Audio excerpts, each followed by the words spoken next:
রাসূলুল্লাহ সাল্লাল্লাহু আলাইহি ওয়াসাল্লামের নূরের জামানায় এক মুসলিম আর এক ইহুদি ঝগড়া লাগছে, বুঝলেন? দ্বন্দ্ব হয়ে গেছে, বিচার আসলো আল্লাহর হাবিবের কাছে।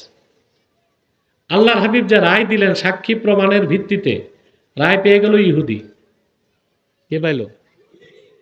আর মুসলিমটা, কথিত মুসলিমটার মুখ বেজার হয়ে গেছে, সে আল্লাহর হাবিবের রায়টা মানতে প্রস্তুত হইল না। সে বলল, ইয়া রাসূলুল্লাহ সাল্লাল্লাহু আলাইহি সাল্লাম, আপনি দয়া করে আমাদেরকে হযরত ওমরের কাছে পাঠান। মানে বিচার ছানি চায়, বিচার।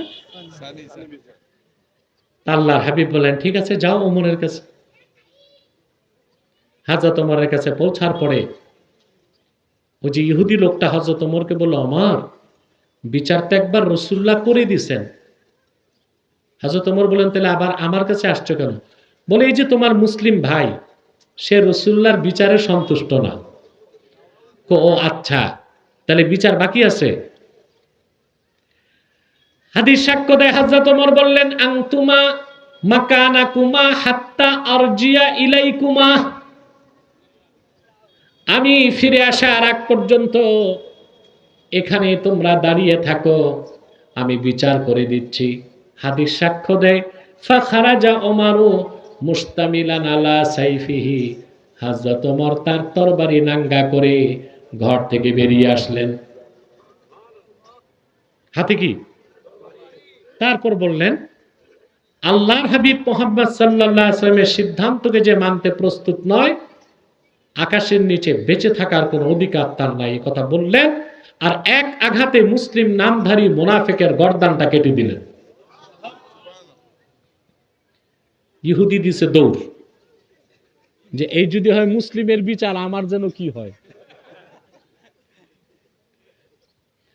ইহুদি লোকটি দৌড়িয়ে আল্লাহর হাবিবের কদমে চলে আসলো, এসে বলল, ইয়া রাসূলুল্লাহ, ইয়া হাবিবাল্লাহ, হযরত ওমর তো সে মুসলমানের কল্লা কেটে দিছে।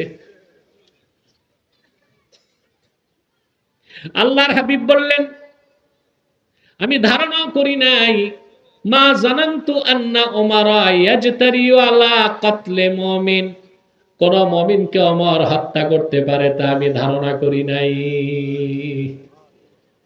হযরত ওমরের চেহারাটা কালো হয়ে গেল, সত্যি কি আমি কোন মুমিনকে মেরে ফেললাম নাকি?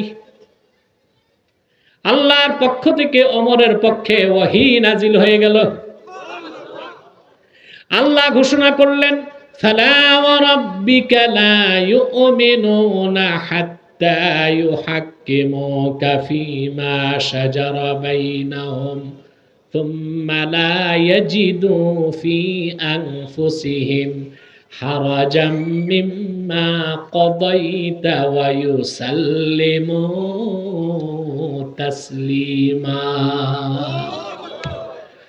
আল্লাহ ঘোষণা করলেন, মুহাম্মদ সাল্লাল্লাহু আলাইহি ওয়াসাল্লাম, আপনার রব আল্লাহর কসম, যতক্ষণ পর্যন্ত না আপনার সাহাবীগণ তাদের নিজেদের ক্ষেত্রে সৃষ্ট বিরোধের সমাধানে, সুবহানাল্লাহ, আপনি মুহাম্মদ সাল্লাল্লাহু আলাইহি ওয়াসাল্লামের সিদ্ধান্তকে অকুণ্ঠ চিত্তে মেনে না নিবে, আমি আল্লাহর দৃষ্টিতে তারা মুমিন নয়, মুসলিম নয়। অতএব ওমর কোন মুসলমানকে হত্যা করে নাই, আপনার রায়কে যে মানে নাই সে তো মুসলিম নয়, একটা কাফেরকেই ওমর হত্যা করেছে।